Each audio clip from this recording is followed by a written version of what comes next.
Ed Gein was a quiet man, a man you could easily overlook. Born in 1906 in Plainfield, Wisconsin, his early life was far from ordinary. Raised by an overbearing, deeply religious mother, Augusta, Ed's world was shaped by her rigid views on sin and salvation. Augusta believed that all women, except herself, were inherently evil. She instilled in Ed a profound hatred of women, and this fear of temptation became a driving force in his life. As a young boy, Ed was shy, awkward, and often the subject of ridicule. He grew up in the shadow of his mother's oppressive rule, who kept him isolated from the world. His father, a heavy drinker, passed away when Ed was just a teenager, and soon after, Augusta's influence became even more absolute. She controlled every aspect of Ed's life, his relationships, his thoughts, and most chilling of all, his mind. When Augusta died in 1945, Ed was left alone in the house, a man utterly unprepared for the outside world. It was then that something inside Ed began to unravel. As Ed's loneliness grew, so did his obsession with death. He began frequenting local graveyards, drawn to the graves of women. Something dark stirred within him as he stood over the freshly dug earth, staring down at the coffins below. Eventually, he began to exhume bodies. But this was not simply an act of desecration. No.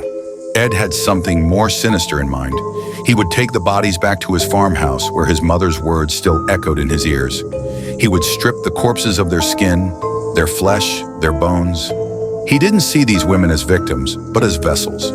Vessels that he could transform into something that made sense to him. For years, Ed had been creating a macabre collection, a shrine to his twisted desires. He fashioned masks from the skin of his victims, cutting and stitching them into grotesque shapes. He crafted a suit made entirely of human skin, which he would wear in the privacy of his home. But it was not just the skin that fascinated him. Ed also collected organs, bones, and other body parts, displaying them around his house like trophies. The furniture in his home was made from the bones of his victims, and one of his most infamous creations was a lamp made from a human face. The horror of Ed's secret life was exposed on November 16, 1957, when a local hardware store owner named Bernice Worden went missing. Her son, Deputy Sheriff Frank Worden, began to investigate and found a trail leading to Ed Gein's farmhouse. What he discovered would haunt the small town of Plainfield forever. Inside the farmhouse, Frank was greeted by an unimaginable scene.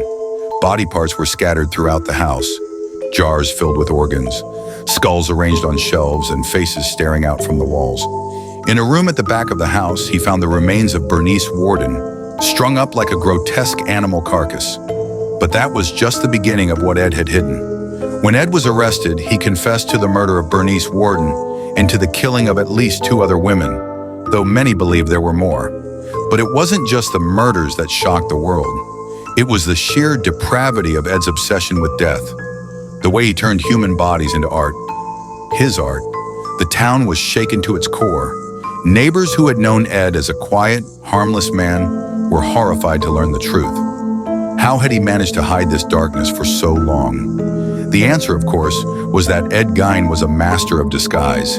He had blended in seamlessly with society, never drawing attention to his disturbing habits. After his arrest, Ed was declared insane and committed to a psychiatric hospital, where he would spend the rest of his life. But his legacy, however, would live on. Ed Gein became the inspiration for some of the most infamous fictional killers. Norman Bates from Psycho, Leatherface from the Texas Chainsaw Massacre, and Buffalo Bill from The Silence of the Lambs.